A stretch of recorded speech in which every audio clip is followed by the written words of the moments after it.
चलो आओ स्टार्ट करते हैं। अपन क्या कर रहे थे, अपन ने स्टार्ट किया था पार्टनरशिप, ठीक है। पार्टनरशिप के फंडामेंटल्स करना स्टार्ट किया था। उस टॉपिक में अभी हम देख क्या क्या चुके हैं। पहले अपन ने देखा पार्टनरशिप की डेफिनेशन। डेफिनेशन कहां दी हुई है, सेक्शन 4 में, ठीक है। डेफिनेशन में क्या दिया हुआ है कि पार्टनरशिप क्या है, टू और मोर पर्संस के बीच का रिलेशन है, ठीक है। ऐसे पर्संस के बीच का रिलेशन है जो किसी बिजनेस के प्रॉफिट और लॉसेस को शेयर करने के लिए एग्री होते हैं, जिसको ऑपरेट कौन करेगा, या तो सब मिलकर करेंगे या उनके बिहाफ पर कोई करेगा। ये डेफिनेशन अपन ने देखी थी, सेक्शन वाइज याद होना चाहिए ये डेफिनेशन।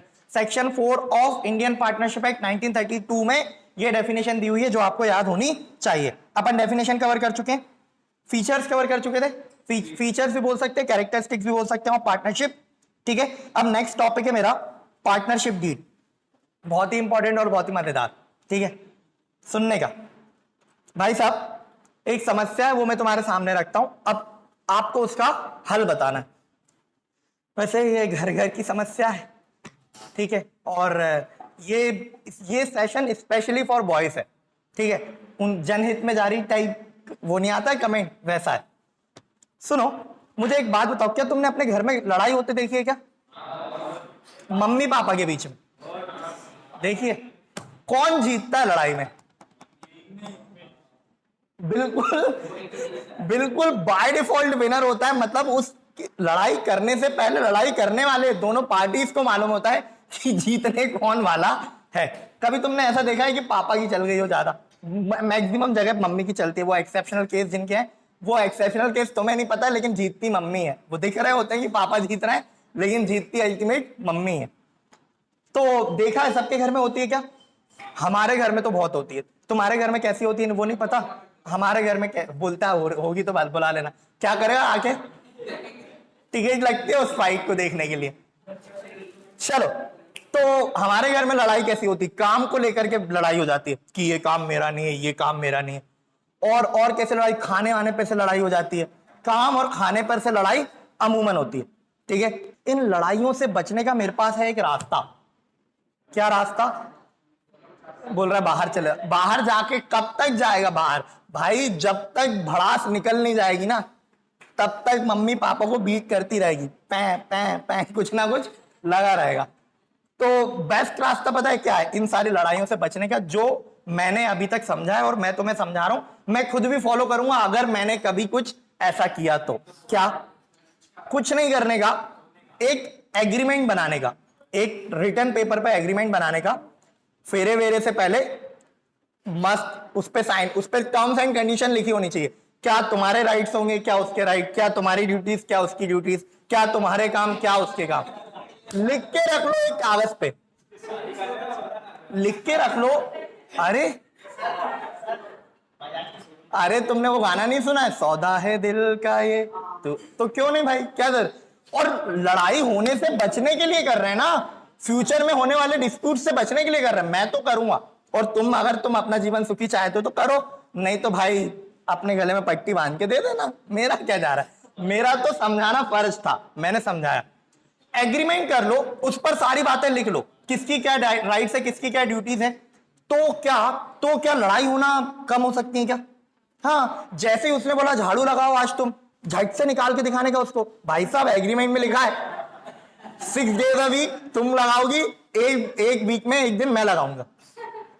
अच्छा, अब ऐसा भी तो हो सकता है कि वो पन्ना वन्ना, वो कॉन्ट्रैक्ट उस समय तो साइन कर दे, उसके बाद ला दे फाड़ फूड़ के। बच्चे ऐसा बोलते हैं कि तुम्हारी बीवी ऐसा करेगी तुम्हारे साथ। भाई साहब मैं क्या करूंगा, पहले तो फेरे लेने से पहले पूरा एक प्रॉपर एग्रीमेंट होगा, उस पर साइन करवा लिए जाएंगे। उस साइन के बाद उस पे गवाहों के भी साइन कराए जाएंगे जो आसपास में मौजूद है। उसके मम्मी पापा, उसके भाई को बुला के साइन करवा लो साले को पटाख के, और खुद के भी घर वालों से करवा लो, सबूत हो जाते हैं ना, गवाह, वैलिडिटी बढ़ जाएगी उस बात की। और उसको क्या करूंगा, उसको ना एक अलग से सेफ में रखूंगा, तिजोरी में, पासवर्ड के साथ, ठीक है। और वो पासवर्ड भी थंब वाला होना चाहिए, मतलब 100% सिक्योरिटी। और उसकी एक फोटोकॉपी करा के रखूंगा, जब भी झगड़ा होगा। कहां लिखा ये पॉइंट, ये देख, मैटर खत्म साहब, मैटर खत्म। तुम अगर अपना जीवन सुखी चाहते हो तो ऐसी एक मैरिज डीड बननी चाहिए। अरे पता है, अगर डीड बनने लगे तो आधे तो डाइवोर्स होना बंद हो जाए। ये मेरा सजेशन था, बाकी तुम जानो, तुम्हारा काम जाने।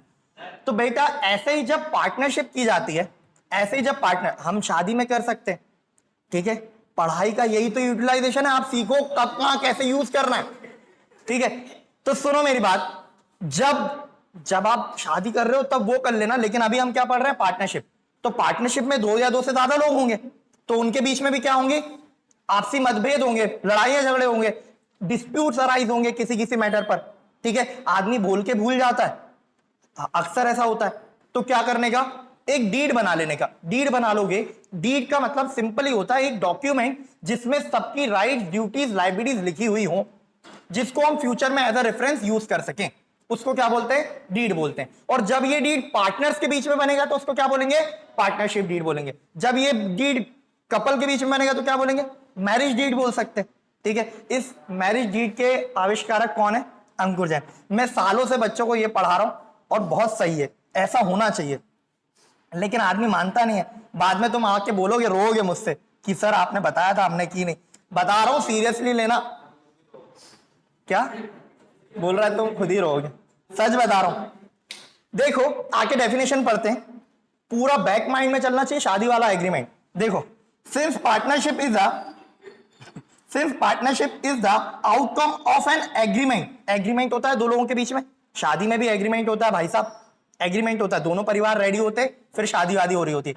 तो एग्रीमेंट हुआ, उसी टाइम एक पेपर बना के उस एग्रीमेंट के सारे क्लॉजेस को लिख लो, तो वो क्या बन जाएगी, डीड बन जाएगी या कॉन्ट्रैक्ट बन जाएगा।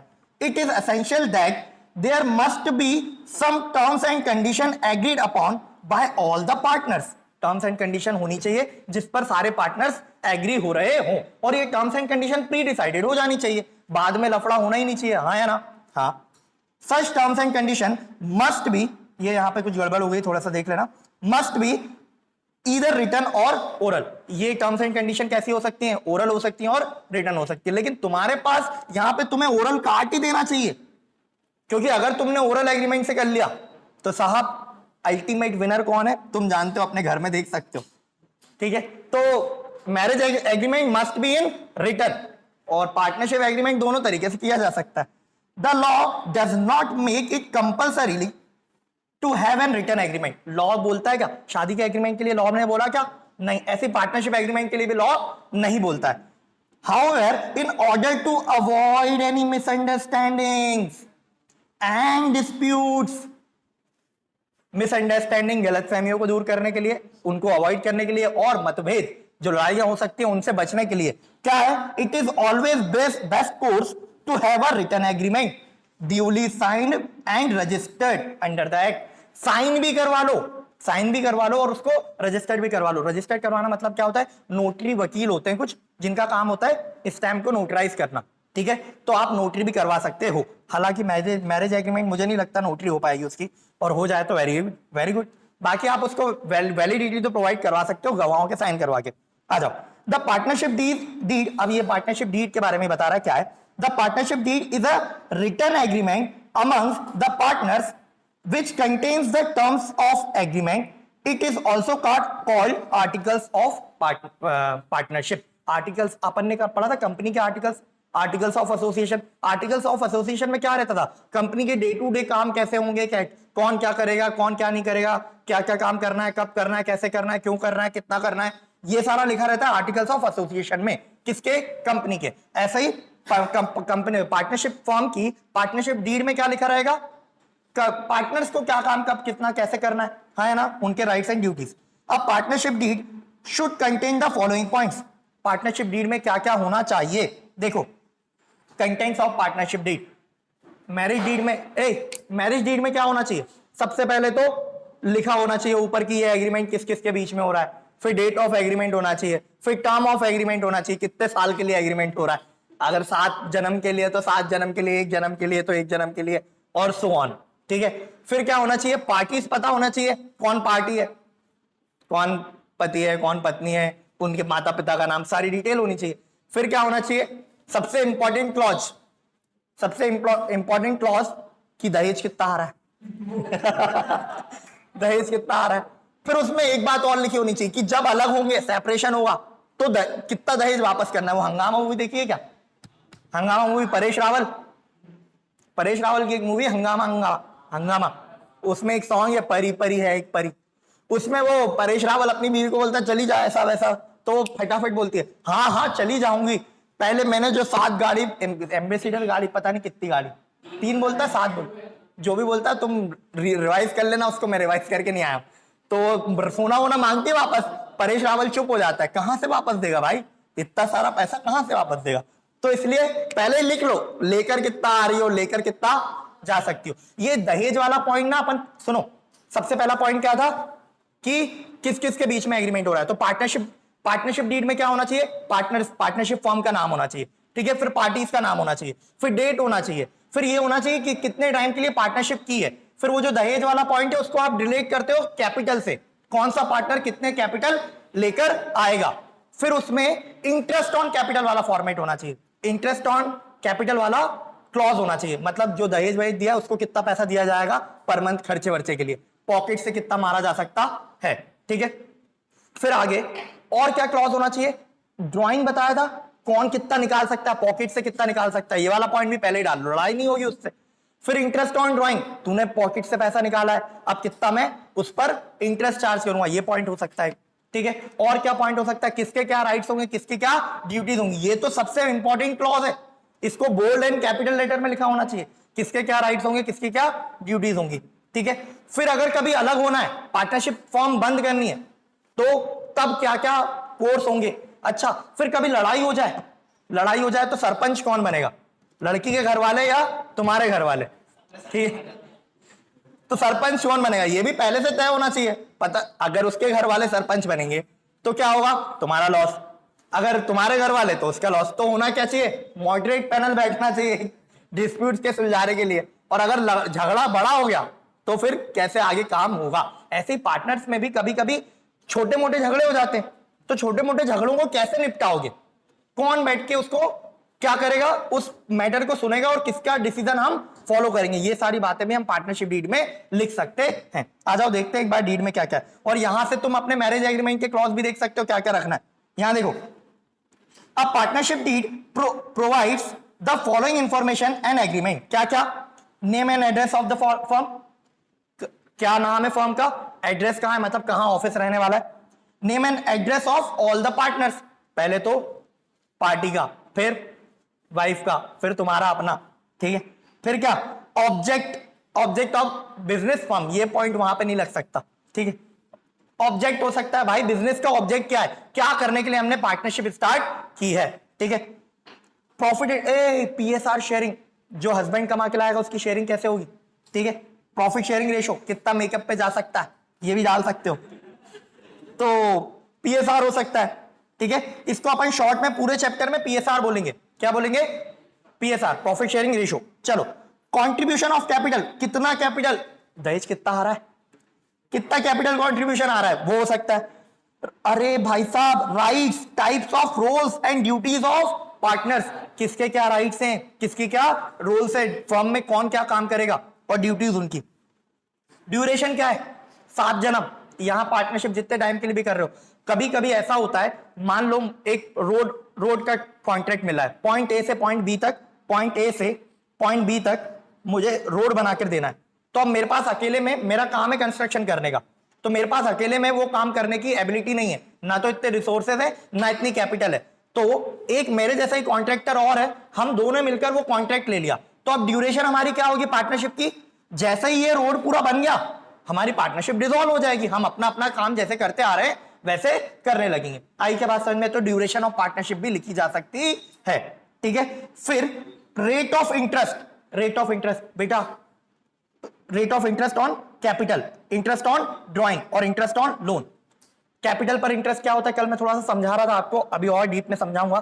क्या होता है, पार्टनरशिप फॉर्म में अलग अलग पार्टनर्स अलग अलग कैपिटल कंट्रीब्यूट करते हैं, तो जिसने ज्यादा कैपिटल कंट्रीब्यूट करी है वो क्या चाहेगा कि यार एक रेट डिसाइड कर लो जिससे इंटरेस्ट ऑन कैपिटल दिया जाए, ठीक है। तो उससे क्या होगा, वो पैसा कहीं और इन्वेस्ट करने की जगह बिजनेस में लगाना प्रेफर करेगा, क्योंकि जो उसको बैंक वगैरह से इंटरेस्ट मिल सकता था वो उसको पार्टनरशिप फॉर्म से भी मिल जाएगा, ठीक है, तो जो जितनी ज्यादा कैपिटल लगाएगा उसको उतना ज्यादा इंटरेस्ट मिलेगा। तो इंटरेस्ट ऑन कैपिटल का रेट कितना होगा ये डिसाइड कर लो। इंटरेस्ट ऑन ड्राइंग, अगर कोई पार्टनर ज्यादा ड्राइंग कर रहा है तो उस पर इंटरेस्ट ऑन ड्राइंग का क्लॉज अप्लाई कर दो फॉर्म पे, तो हर पार्टनर पे ड्राइंग पर इंटरेस्ट लगेगा। मैं ये बातें चीजें और डिटेल में समझाऊंगा, इनसे रिलेटेड प्रैक्टिकल भी कराना है, तो अभी सिर्फ ओवरव्यू ही दे रहा हूं, थोड़ा बहुत समझ में आना चाहिए बस, पूरा समझ में अभी नहीं आएगा, नहीं आएगा तो घबराने का नहीं। चलो, तो इंटरेस्ट ऑन ड्राइंग का क्लॉज हो सकता है, इंटरेस्ट ऑन कैपिटल का क्लॉज हो सकता है, और लोन का। मान लो फर्म को कभी पैसे की जरूरत पड़ जाती है, फर्म को कभी पैसे की जरूरत पड़ जाती है, तो फर्म पैसे कैसे ले सकती है? या तो बाहर वालों से उधार ले ले, या तो फर्म का कोई पार्टनर ही लोन दे दे। हाँ या ना, दे सकता है क्या? हाँ। तो अगर कोई पार्टनर फर्म को लोन दे रहा है तो उस पर इंटरेस्ट देना है क्या, और अगर देना है तो कितने रेट से देना है, ये भी लिख के रख लो पहले से। मान लो दहेज तो आ चुका था, दहेज के बाद भी थोड़े पैसे की जरूरत पड़ गई, ठीक है, अब पैसे की जरूरत पड़ गई तो तुमने ससुर साहब को फोन लगा के पैसे मांगे, तो उस पर रेट ऑफ इंटरेस्ट क्या होगा, मतलब उस पर कितने ताने पड़ सकते तुम्हें, उसकी लिमिट तय कर लो। चलो, फिर सैलरी, बोनस, कमीशन। सैलरी देना है कि नहीं देना है? भाई वो ज्यादा काम कर रही है तो उसको सैलरी मिलना चाहिए, तुम ज्यादा काम कर रहे हो तो तुम्हें सैलरी मिलना चाहिए, तो सैलरी वाला पॉइंट हो सकता है, कमीशन वाला पॉइंट हो सकता है, ठीक है। चलो, सेटलमेंट ऑफ डिस्प्यूट, कभी लड़ाई झगड़े होंगे तो कैसे सेटल होगा? आपस में ही सेटलमेंट हो जाएगा या किसी को बिठा के उसको मैटर सुना के उसका डिसीजन सुनोगे, ठीक है, तो settlement of disputes. Rights and duties of partner, ये पॉइंट ऊपर भी हो चुका है। एक ये पॉइंट बहुत ही इंपॉर्टेंट है, इसको ना इससे रिलेटेड पूरा एक चैप्टर कवर करने वाले हैं अपन, valuation of goodwill. Valuation of goodwill, ठीक है। होता क्या है, सुनना, थोड़ा सा ब्रीफ अभी भी दूंगा। जब कोई एक अकेला पर्सन काम कर रहा होता है, मान लो मैं पहले कहीं पर काम कर रहा हूं, XYZ ऑर्गेनाइजेशन में मैं जुड़ा हुआ हूं, ठीक है, हम तीन लोग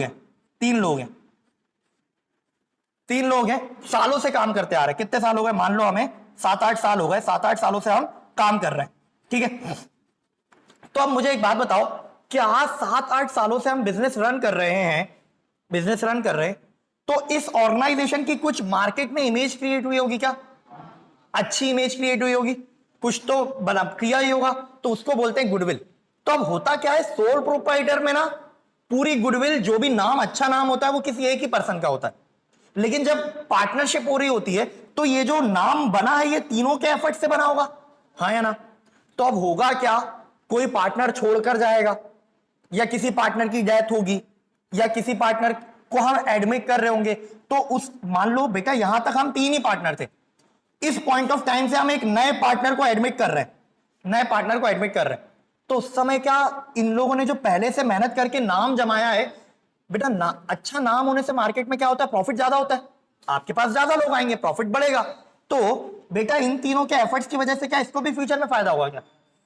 तो इस नए पार्टनर को फायदा होगा, तो इस यहां पर जरूरत पड़ती है वैल्यूएशन ऑफ गुडविल की। तो यहां पर पार्टनरशिप में अपन वैल्यूएशन ऑफ गुडविल पढ़ने वाले हैं। तो वैल्यूएशन ऑफ गुडविल को वैल्यू करने के बहुत सारी मेथड्स होती हैं, ठीक है। तो उन मेथड्स में से आप अपनी फॉर्म में कौन सी वैल्यूएशन मेथड पुट करने वाले हो वो भी अपने को देखना पड़ेगा, ठीक है, क्योंकि मेथड बहुत सारी होती हैं। वैसे 5 मेथड होती हैं, प्रिसाइजली बता दूं तो 5 मेथड में से आप कौन सी मेथड अप्लाई करोगे, क्योंकि पांचों मेथड से वैल्यू ऑफ गुडविल अलग अलग आने वाली है, ठीक है। तो इसलिए आप कौन सी मेथड यूज करने वाले वो भी लिख लो एग्रीमेंट में, ताकि लड़ाई झगड़े ना हो। फिर और क्या कर सकते हो, बैंक अकाउंट क्या जॉइंट अकाउंट ओपन होगा क्या? जॉइंट अकाउंट ओपन होगा तो वो साइन करेगी या तुम साइन करोगे, या दोनों के साइन होंगे, चेकबुक पे किसके साइन चलेंगे, ये सारी चीजें पहले से ही तय हो जानी चाहिए, कौन सा पार्टनर चेक पे साइन करेगा, ठीक है। सिर्फ एक बंदे के साइन से काम नहीं होना चाहिए साहब, अगर सिर्फ एक बंदे के साइन से काम हो रहा है, क्या पता पूरा पैसा निकाल लिया जाए, तुम्हें हाइट भगा दिया जाए, फिर क्या होगा? इसलिए क्या होना चाहिए, 2 या 2 से ज्यादा लोगों के साइन होने चाहिए।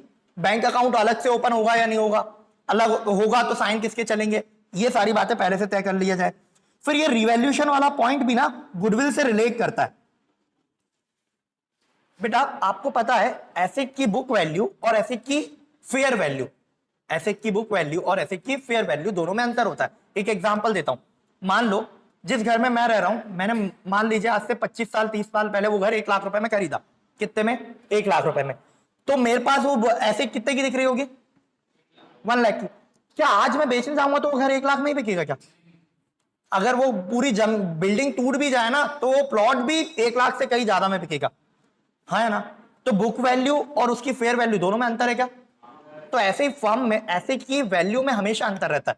एक तो ये तो एग्जांपल दिया तुम्हें कि बुक वैल्यू कम होगी और फेयर वैल्यू ज्यादा होगी। आप बाइक का एग्जांपल ले लो, आप कोई व्हीकल का एग्जांपल ले लो। आपने गाड़ी खरीदी, आपने बोला यार 10 साल चलेगी, 2 लाख की गाड़ी खरीदी, 2 लाख रुपीस की व्हीकल है, 10 साल चलेगी, तो 1 साल में कितने की यूज होने वाली है? 20,000। तो 2 साल बाद उसकी वैल्यू बचनी कितनी चाहिए? 2 लाख माइनस 20 दो बार माइनस करोगे तो बचेगा कितना? 160। लेकिन क्या 160 की वो मार्केट में बिकेगी क्या? नहीं, उसकी वैल्यू मुश्किल से 1 लाख मिल पाएगी और कम ही मिलेगी। तो आपके लिए बुक में वैल्यू कुछ और हो सकती है लेकिन उसकी फेयर वैल्यू कुछ और हो सकती है। तो पार्टनरशिप में ना मैटर आता है एसेट्स और लायबिलिटीज को रिवैल्यू करने का। तो एसेट्स और लायबिलिटीज को रिवैल्यू करना है या नहीं करना है? करना है तो कितना करना है? अब वो बोल रही है कि मैं 3 एम्बेसडर गाड़ी भर के सोना लाई थी, वो सारा वापस करो।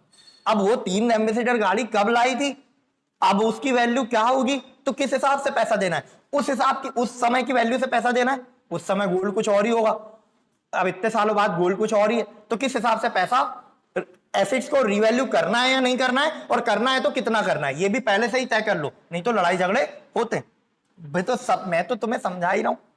चलो, रूल्स रिगार्डिंग एडमिशन, किसी को एडमिशन, ये पॉइंट वहां नहीं लगेगा। रूल्स रिगार्डिंग एडमिशन, रिटायरमेंट अलग हो सकते हैं क्या? हाँ हो सकते हैं। डेथ के लिए रूल नहीं बनाए जा सकते थे भैया, लेकिन हाँ डेथ के केस में क्या होगा? डेथ के केस में क्या होगा? किसी और पार्टनर को रख सकते हैं क्या? पूछ लो। वैसे डेथ हुई है, वैसे जिसकी डेथ हो गई है वो क्या कर लेगा? भूत बन के थोड़ी ना आएगा।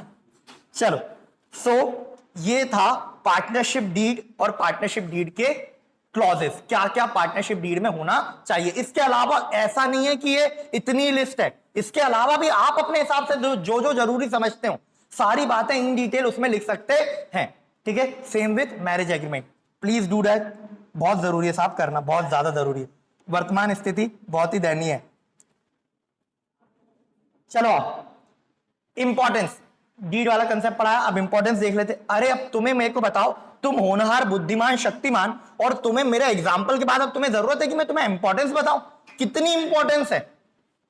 तुम तो इंपॉर्टेंस की लाइन लगा दोगे, और अगर तुम नहीं लगा पाओ तो पापा से पूछो, पापा इतने पॉइंट बताएंगे तुम्हें। पापा को बताना कि पापा एक ऐसा कंसेप्ट आया है, आपके पास मौका होता तो आप करते या नहीं करते? चलो इंपॉर्टेंस देख लेते फटाफट। लिसन, इंपॉर्टेंस देखो, it provides information about rights, duties and obligations. देखो क्या पॉइंट है, राइट भी पता चल रहा है किसके क्या राइट है, किसके क्या ड्यूटीज हैं, ऑब्लिगेशन क्या है। भैया हमारे दादा के दादा के दादा परदादा आए तो तुमने पैर नहीं छुए, तुम्हारी ऑब्लिगेशन थी पैर छूना, तुमने छुए नहीं। तो सारी बातें पता चल जाती हैं। एग्रीमेंट दिखा दो साहब, चलो, और उसकी इतनी कॉपी करवाओ, इतनी कॉपी करवाओ, इतनी कॉपी करवाओ, तो और दूसरी कॉपी बनवा लो। स्कैनर आ गए हैं आजकल, स्कैन करके रख लो साहब अपनी मेल आईडी पे, mail ID access from anywhere. चलो, it can produce as evidence, evidence के तौर पर कहां पर? कोर्ट में दिखाया जा सकता है, जिससे डिस्प्यूट सॉल्व करवा सकते हो। आ रही के बात समझ में? देख लो कितना गहरा है। चलो, it provides information regarding distribution of profit, profit कितना डिस्ट्रीब्यूट होना है इस बारे में इंफॉर्मेशन देगा क्या? हाँ। And regarding the preparation of partners capital account, ये पार्टनर कैपिटल अकाउंट का क्या फंडा है ये भी मैं तुम्हें बताने वाला हूं। कल अपन ने जब बेसिक देखा था कि क्या क्या अपन इस टॉपिक में देखने वाले हैं, तो वहां पर ये भी एक पॉइंट था कि पार्टनर्स कैपिटल अकाउंट कैसे बनाने वाले हैं, क्या करने वाले हैं, ये सारी चीजें देखनी है, ठीक है? चलो आगे बढ़ते हैं। बेटा अगर तुमने, मैंने तो तुम्हें समझाया, मैंने तुम्हें आज समझाया कि भाई शादी करते समय क्या कर लेने का? एग्रीमेंट कर लेने का। अगर तुमने एग्रीमेंट नहीं किया, अगर तुमने एग्रीमेंट नहीं किया तो क्या होगा? वही होगा जो तुम घर में देख रहे हो। कहानी कभी बदलेगी क्या? जो तुम्हारे पापा के साथ हुआ वही तुम्हारे दादा के साथ हो रहा था, और अब वही तुम्हारे साथ होगा, वही तुम्हारी आगे जनरेशन में होगा। बदलेगा क्या? इतिहास बदलता है क्या? चलो, तो इतिहास, और तुमने तो एक कहावत सुनी होगी, इतिहास अपने आप को दोहराता है। तो दादा से पापा, पापा से तुम से, तो अगर एग्रीमेंट नहीं हुआ तो क्या होने वाला है? एब्सेंस ऑफ एग्रीमेंट में क्या होने वाला है? सारे प्रिंसिपल्स वो डिसाइड करेगी, सारे रूल्स वो डिसाइड करेगी, सारी ड्यूटीज उसके हाथ में, सारी ऑब्लिगेशन वो तय करेगी, वो बताएगी क्या करना है क्या नहीं। अरे शर्ट कौन सी पहननी है वो भी तय करके बताया जाएगा। तुम बचना चाहते हो तो बेटा जनहित में जारी है ये, और मैं सालों से समझा रहा हूं ये बात, आदमी मानता नहीं है। और मेरी अगर हुई पक्का करूंगा, मतलब एडिट जरूर बनाऊंगा। चलो है, तभी तो मैंने, वो बोल रहा है इतना कुछ मत लिखना कि होने ना दे, तभी तो मैंने बोला अगर हुई तो लिख, भाई सामने वाला मानेगा तभी तो। मैंने तो एक डायरी के पेजेस में क्लॉजेस जैसे जैसे याद आता जाता है ना, मैं देखता हूँ लाइव फाइट देखता हूँ घर में, तो याद आ जाता है, अरे ये पॉइंट तो डालना था, फट से रूम में जाता हूँ अपनी डायरी में नोट कर लेता हूँ ये पॉइंट भी, क्योंकि उस टाइम जब बनाने बैठते तब याद नहीं आता है क्या लिखना है क्या नहीं लिखना। तो तुम अगर करने जाओ, तुम्हें पॉइंट ना मिल रहे हो तो कॉन्टेक्ट मी, फीस चार्ज करूंगा मैं उस बात की। चलो तो बेटा सुनो मेरी बात, होनहार बुद्धिमान शक्तिमान सूर्य प्रतापी, सुनो। पार्टनरशिप डीड के एब्सेंस में क्या होता है? मैरिज डीड के एब्सेंस में क्या होगा वो तो तुम्हें घर में पता ही है। पार्टनरशिप डीड के एब्सेंस में क्या होने वाला है? पार्टनरशिप डीड के एब्सेंस में सिंपल सी बात होगी, कल अपन ने पढ़ा था एक लॉ, कौन सा law? The Indian partnership act 1932। अगर लॉ क्या बोलता है? आप एग्रीमेंट करो, ओरल कर लो चाहे रिटर्न करो, एग्रीमेंट तो होगा। जब या दो से ज्यादा लोग मिलेंगे तो एग्रीमेंट तो होगा। अब हो सकता है वो ओरल हो और हो सकता है वो रिटर्न हो, ओरल भी हो सकता है और रिटर्न भी हो सकता है ना? लेकिन अगर एग्रीमेंट नहीं किया तो क्या अप्लाई होगा? तो अप्लाई होते हैं पार्टनरशिप एक्ट के प्रोविजंस। काहे के प्रोविजंस? पार्टनरशिप एक्ट के प्रोविजन। जो उसमें लिखा होगा ना वो फॉलो करना पड़ेगा। आई के बात समझ में? तो देखो कुछ इंपॉर्टेंट पॉइंट्स हैं यहां पर जो एमसीक्यूज में भी टारगेट किए जाते हैं, अपने प्रैक्टिकल क्वेश्चन में भी काम आएंगे, वो अपन कवर करने वाले हैं। आ जाओ देखते हैं। In absence of partnership deed the following rules are applied. ये रूल्स कहां दिए हुए हैं? ये रूल्स दिए हुए हैं इंडियन पार्टनरशिप एक्ट के सेक्शन नंबर 12 से 17 या 19 तक में दिए हुए हैं ये सारे रूल्स, कि अगर कोई पार्टनरशिप फॉर्म में पार्टनर्स कोई एग्रीमेंट नहीं बनाते हैं तो क्या अप्लाई होने वाला है। ये बातें कहां दी हुई हैं? ये बातें दी हुई हैं सेक्शंस में। कौन से सेक्शंस में? 12 से 17 तक के में। बढ़े आगे, चलो आओ देखते। If profit sharing ratio is not mention in the deed, अगर प्रॉफिट शेयरिंग रेशो मेंशन नहीं है ना डीड में, अगर प्रॉफिट शेयरिंग रेशो मेंशन नहीं है तो क्या होने वाला है? तो then profits and losses are shared कैसे? Equally amongst the partner. कैसे शेयर होंगे? अगर ये डिसाइड नहीं हुआ कि पार्टनर्स में प्रॉफिट कैसे बंटने वाला है तो प्रॉफिट कैसे होगा? इक्वल डिवाइड होगा, सब में बराबर बटेगा। कद्दू कटेगा और सब में बटेगा और बराबर बटेगा। ठीक है, चलो आगे आते हैं बेटा। देखो, if interest on capital is not mentioned, अगर इंटरेस्ट ऑन कैपिटल के बारे में नहीं लिखा हुआ है ना डीड में, अगर आपने नहीं लिखा कि इंटरेस्ट ऑन कैपिटल देना है या नहीं देना है, तो इंटरेस्ट ऑन कैपिटल दिया जाएगा क्या? The answer is no. कोई आईओसी नहीं दिया जाएगा, इंटरेस्ट ऑन कैपिटल नहीं दिया जाएगा। पहला पॉइंट क्या था? पीएसआर, प्रॉफिट शेयरिंग रेशो क्या होगा? इक्वल। दूसरा पॉइंट क्या है? आईओसी दिया जाएगा क्या? नहीं। ठीक है, if interest on capital is not mention in the partnership deed, no interest shall be allowed. No interest shall be allowed. आ जाओ, नेक्स्ट पॉइंट क्या है? If interest on drawing is not mentioned in the deed, अगर interest on drawing के बारे में नहीं लिखा है। इंटरेस्ट ऑन कैपिटल क्या होता है? कैपिटल पर पार्टनर को लोन इंटरेस्ट देना, और इंटरेस्ट ऑन ड्रॉइंग क्या होता है? पार्टनर से इंटरेस्ट, ड्रॉइंग पर इंटरेस्ट लेना। तो अगर उसके बारे में भी पार्टनरशिप डीड साइलेंट है ना, नहीं लिखा है, तो क्या होगा? Again no interest shall be charge on interest on drawing. ना इंटरेस्ट ऑन कैपिटल दिया जाएगा, ना इंटरेस्ट ऑन ड्रॉइंग लिया जाएगा। इंटरेस्ट ऑन कैपिटल पार्टनर को देते हैं, इंटरेस्ट ऑन ड्रॉइंग पार्टनर से लेते हैं। तो अगर इनके बारे में नहीं लिखा है आपने डीड में, तो कुछ भी नहीं होगा। ठीक है, चलो नेक्स्ट पॉइंट क्या है, if interest on partners loan and advances to firm is not mention. यहां देखना बेटा, मान लो ये है पार्टनर, ये कौन है, ये है पार्टनर ए और ये है पार्टनर बी, और ये है इन दोनों की फर्म ए बी।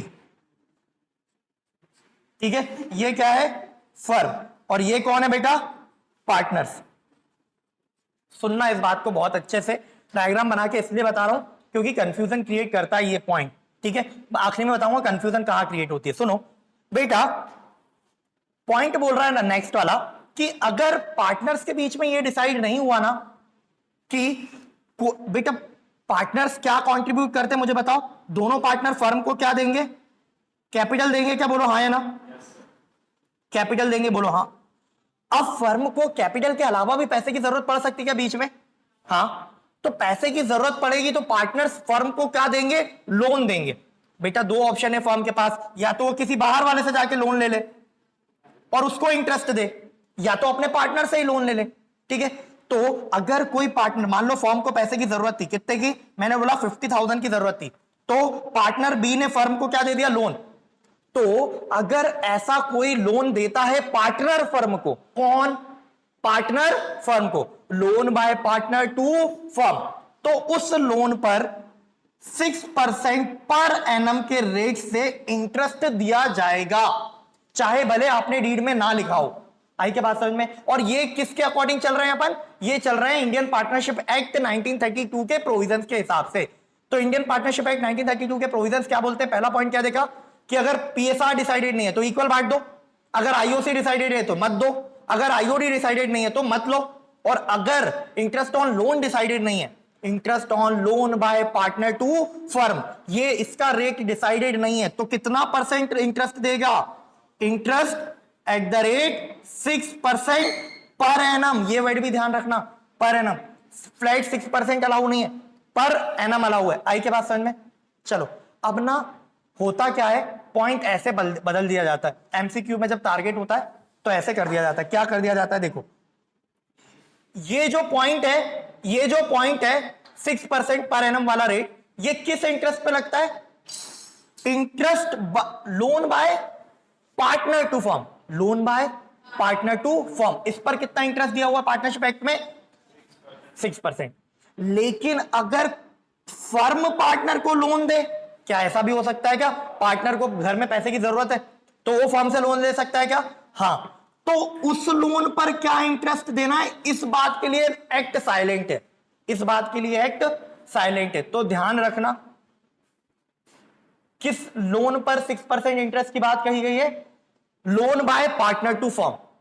ठीक है, अगर फर्म पार्टनर को लोन दे रही है तो उस पर कितना इंटरेस्ट देना है, इसके बारे में एक्ट साइलेंट है। सर इसका मतलब क्या हुआ, इसका मतलब यह हुआ अगर फर्म पार्टनर को लोन दे रही है तो पहले ही डिसाइड कर लो कि इंटरेस्ट लेना है या नहीं लेना है, या तो डीड में लिख लो, और अगर डीड में भी नहीं लिखा है और देते समय भी डिसाइड नहीं किया तो जीरो इंटरेस्ट, कोई इंटरेस्ट चार्ज नहीं किया जाएगा। क्लियर है के बाद, बढ़ जाए आगे। चलो next, the last point, if salary and commission to partner is not mention in the deed, अगर पार्टनरशिप डीड में इस बारे में नहीं मेंशन है कि वो काम कर रहा है, तो एक्स्ट्रा कोई काम कर रहा है तो उसको सैलरी या कमीशन देना है या नहीं देना है, तो कोई भी सैलरी या कमीशन नहीं दिया जाएगा। यहां पर आप बोनस वर्ड भी ऐड कर सकते हो, किसी किसी क्वेश्चन में बोनस भी लिखा आ जाता है। ठीक है, तो सैलरी, बोनस या कमीशन किसी भी पार्टनर को अलाउ नहीं किया जाएगा। अगर बेटा ये क्या पढ़ा अपन ने, ये क्या पढ़ा है अपन ने, अगर पार्टनरशिप डीड ना हो तो ये प्रोविजंस अप्लाई होते हैं, अगर पार्टनरशिप डीड ना हो तो ये प्रोविजंस अप्लाई होते हैं। पहला पॉइंट क्या था, पीएसआर इक्वल होगा, पहला क्या था, पीएसआर इक्वल होगा। सेकंड पॉइंट क्या था, इंटरेस्ट ऑन कैपिटल नहीं दिया जाएगा, इंटरेस्ट ऑन ड्रॉइंग नहीं लिया जाएगा। अगर loan by partner to firm है तो 6% के रेट से इंटरेस्ट दिया जाएगा। ठीक है, और अगर loan by firm to partner है तो इस बारे में तो कुछ कहा ही नहीं है। और आखिरी पॉइंट था सैलरी, बोनस, कमीशन नहीं दिया जाएगा। क्लियर है के बाद, हाँ या ना बेटा। इसको शॉर्ट में मैंने समरी भी बना के दे दी है कि पीएसआर कैसा होगा, इक्वल होगा, इंटरेस्ट ऑन कैपिटल नहीं दिया जाएगा। इंटरेस्ट ऑन ड्रॉइंग नहीं दिया जाएगा, नहीं लिया जाएगा। फिर सैलरी कमीशन नॉट अलाउड। फिर इंटरेस्ट ऑन लोन तो कितना percent, 6% per annum word is important, per annum word important है और एमसीक्यू में आता ही आता है, तो ध्यान रखेंगे। आई क्या बात समझ में? तो इस तरीके से अपने पूरे टॉपिक में डीड वाले क्वेश्चंस थे, वो मैंने आपको समझाया। और ये जो मैरिज वैरिज का एग्जांपल दिया था, ये सिर्फ एग्जांपल था, किसी को ऑफेंड होने की जरूरत नहीं है। और कोई आहत हुआ हो तो हम क्षमा मांगते हैं हम। चलो बढ़े क्या आगे, एक बार इसको सुनो। एग्जाम में ये एब्सेंस वाले क्वेश्चन डायरेक्ट आ जाते हैं कि पार्टनरशिप डीड नहीं है पार्टनर्स के बीच में। अब बताइए कौन कौन से रूल्स अप्लाई होंगे, तो अपने को वहां लिखना पड़ेगा कि अगर पार्टनर्स के बीच में कोई एग्रीमेंट नहीं है, मतलब डीड नहीं बनाई है, तो क्या अप्लाई होता है, rules provisions of Indian partnership act 1932 apply होते हैं और उसके अकॉर्डिंग ये काम किया जाता है। चलो आओ एक बार बुक से देख लेते हैं फटाफट। देखो डीड, आ जाओ आ जाओ आ जाओ। डीड, पार्टनरशिप डीड और partnership agreement is that document which defines and describes the rules and conditions for conducting the business of the firm। क्या है, सिंपल सी बात है, रूल्स बताते, कंडीशंस बताते कि कैसे बिजनेस कंडक्ट होने वाला है, कैसे काम किया जाएगा। क्लियर है के बाद? चलो आगे बढ़ते हैं। Such agreement is not prepared, then provisions of Indian Partnership Act 1932 will prevail। क्या अप्लाई होगा अगर डीड नहीं बनाई तो?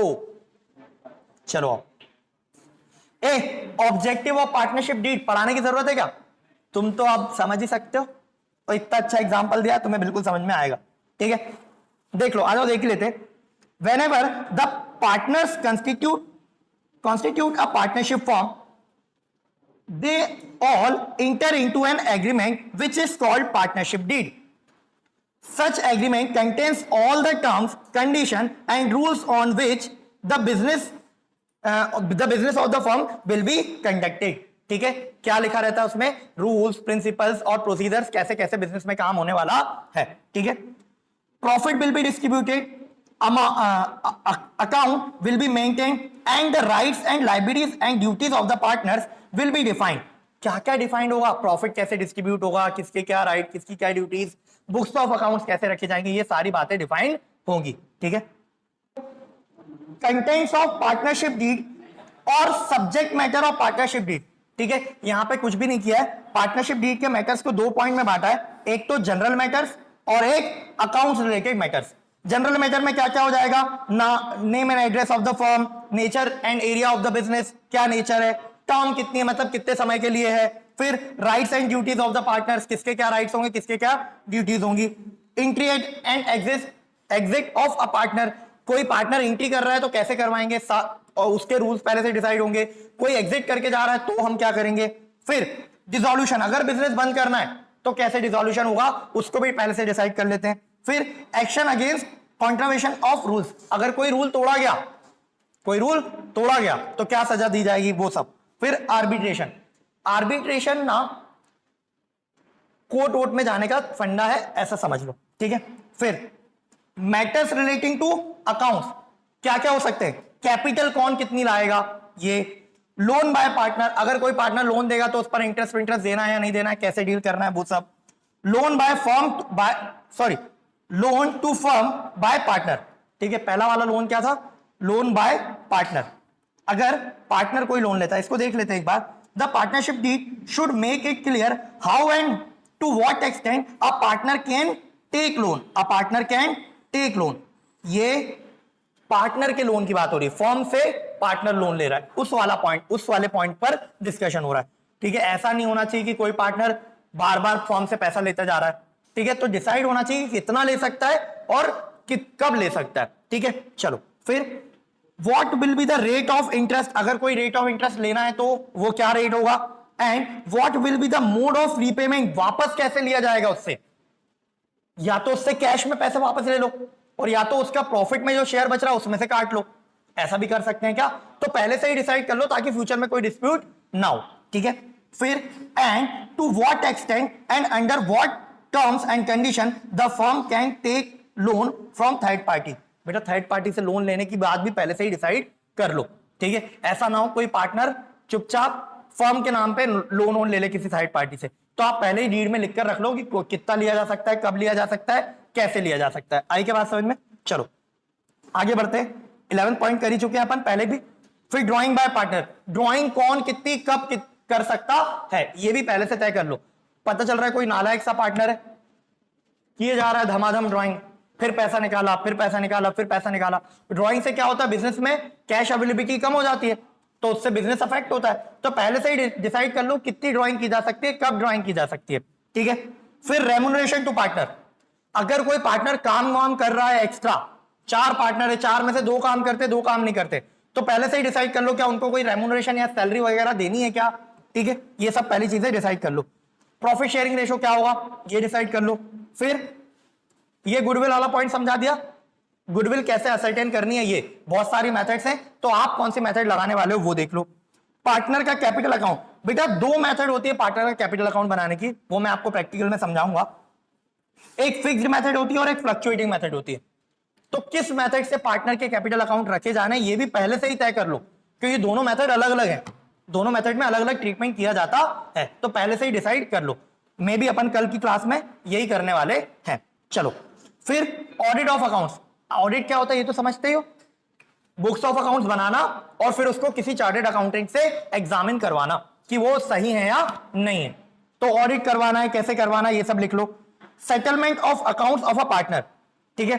अगर किसी पार्टनर, कोई पार्टनर चला जाता है फॉर्म छोड़ के, किसी पार्टनर की डेथ हो जाती है, तो उसको कुछ अमाउंट पे करना होगा फॉर्म को, तो वो अमाउंट फॉर्म कैसे पे करेगी? तुरंत तो फॉर्म पे नहीं कर पाएगी बेटा, कोई पार्टनर छोड़कर जा रहा है तो कैपिटल लेकर जाएगा वो अपनी, और उसका फॉर्म में जो जो भी पैसा बाकी है वो सब लेकर जाएगा। तो एकदम से अगर फॉर्म पूरा पैसा उसको दे देगी एक साथ, तो बिजनेस तो रुक ही जाएगा ना।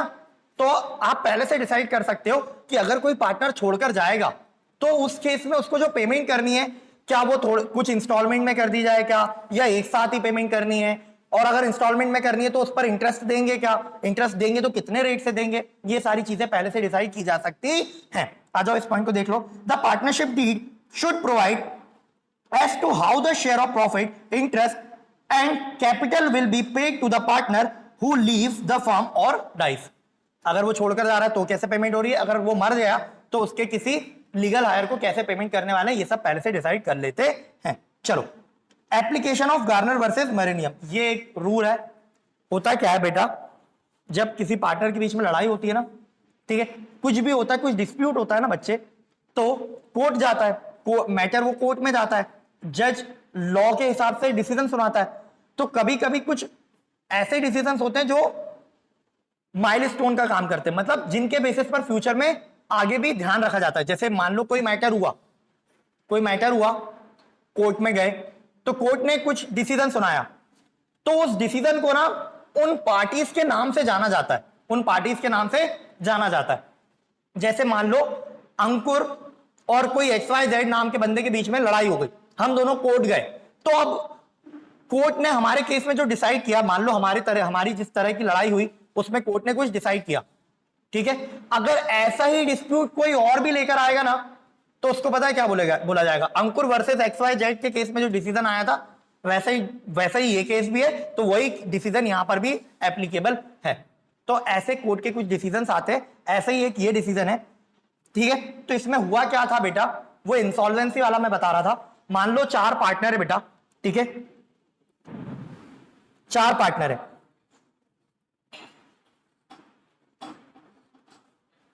ठीक है, 4 पार्टनर है बेटा।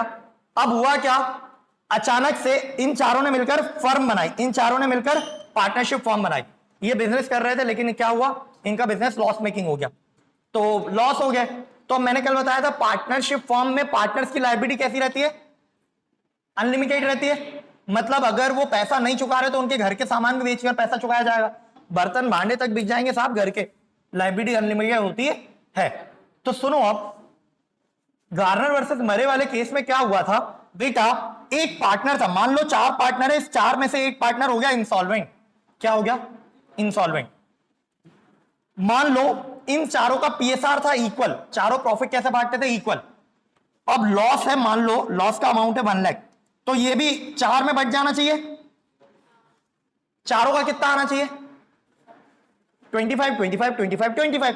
अब इनमें से एक तो इंसॉल्वेंट हो गया, उसके पास कुछ बचा ही नहीं है, तो ये तीनों अपना शेयर तो बांट लेंगे, लेकिन इसके शेयर का क्या, इसके शेयर का क्या। तो वहां ये डिसाइड किया गया था कि भाई साहब अगर कोई एक पार्टनर नहीं भी दे पा रहा है या नहीं दे रहा है, तो बाकी सारे पार्टनर्स को मिलके उसके हिस्से का भी लॉस बियर करना पड़ेगा। आई के बात समझ में। तो आपको देखना है कि डीड में पहले से ही लिख लो कि अगर कोई इंसॉल्वेंट होता है तो उस केस में हम क्या करने वाले हैं। चलो आगे बढ़ते, लास्ट पॉइंट, कोई अदर मैटर है तो वो भी आप देख सकते हो, ठीक है। अब देखो ये वही वाला पॉइंट है, rules applicable in absence of partnership deed, पढ़ चुके हैं अपन क्या क्या एप्लीकेबल होता है। इधर एक आध पॉइंट दूसरे एक्स्ट्रा भी लिखे हुए हैं, एक्टिव पार्टिसिपेशन इन बिजनेस। अगर आपने ये डिसाइड नहीं किया, डीड में नहीं लिखा है कि कौन मेन काम करेगा या कौन नहीं, तो सारे ही पार्टनर्स को एक्टिव पार्टिसिपेशन करना पड़ेगा, मतलब सबको मिलकर काम करना पड़ेगा। फिर to attend duty diligently and prudently. सुनना, आपको अपनी जो ड्यूटीज हैं वो अच्छे से ध्यानपूर्वक सावधानी से निभानी है। ऐसा नहीं कि आप कुछ भी काम कर रहे हो, ठीक है। आपको अब मान लो किराने की दुकान है, दो पार्टनर से मिलकर किराने की दुकान खोली है, ठीक है। अब एक पार्टनर घर गया खाना खाने, दूसरा पार्टनर दुकान पे बैठा है, अब वो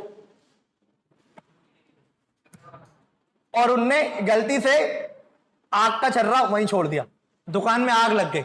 अब दुकान में आग लग गई, अगर नॉर्मली आग लगती तो दोनों पार्टनर की रिस्क थी, लेकिन अब तो उसने सावधानी से काम नहीं किया, उसने क्या किया, नेग्लिजेंटली काम किया, तो दुकान में आग लगी। तो अब कौन बियर करेगा, उसको लॉस बियर करना पड़ेगा। आई क्या बात समझ में, नॉर्मल ये बात तो, ठीक है। तो आपको जो ड्यूटीज दी गई हैं वो कैसे करनी चाहिए, आपको सावधानी पूर्वक करनी चाहिए और समझदारी से भी, प्रूडेंटली भी करना चाहिए।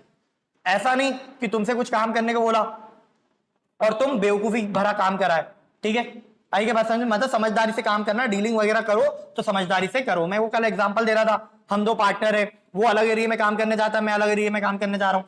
उसने 1 लाख रुपए में कॉन्ट्रैक्ट ले लिया, जबकि हमें ही कॉस्ट 1,12,000 या 1,10,000 पड़ रही है, मतलब कॉस्ट से भी कम में उसने क्या कर दिया, प्रॉमिस कर दिया। तो ये समझदारी भरा काम हुआ क्या, नहीं। तो काम कैसे किया जाना चाहिए, समझदारी पूर्वक किया जाना चाहिए, प्रूडेंटली किया जाना चाहिए। सेटलमेंट ऑफ डिस्प्यूट कैसे होगा ये देख लो, ठीक है। फ्रीडम ऑफ एक्सप्रेशन, ऐसा नहीं है कि आप किसी पार्टनर को बिठा दोगे, चल तू बैठ जा, तू मत बोल, ऐसा नहीं। आप उसको फ्रीडम ऑफ एक्सप्रेशन रहेगा, जब मीटिंग हो रही होगी, जब मुद्दा डिसाइड हो रहा होगा, तो हर पार्टनर की बात सुनी जाएगी। ये नॉर्मल रूल है, ये तो तुम्हें सब समझ में आता है, ठीक है।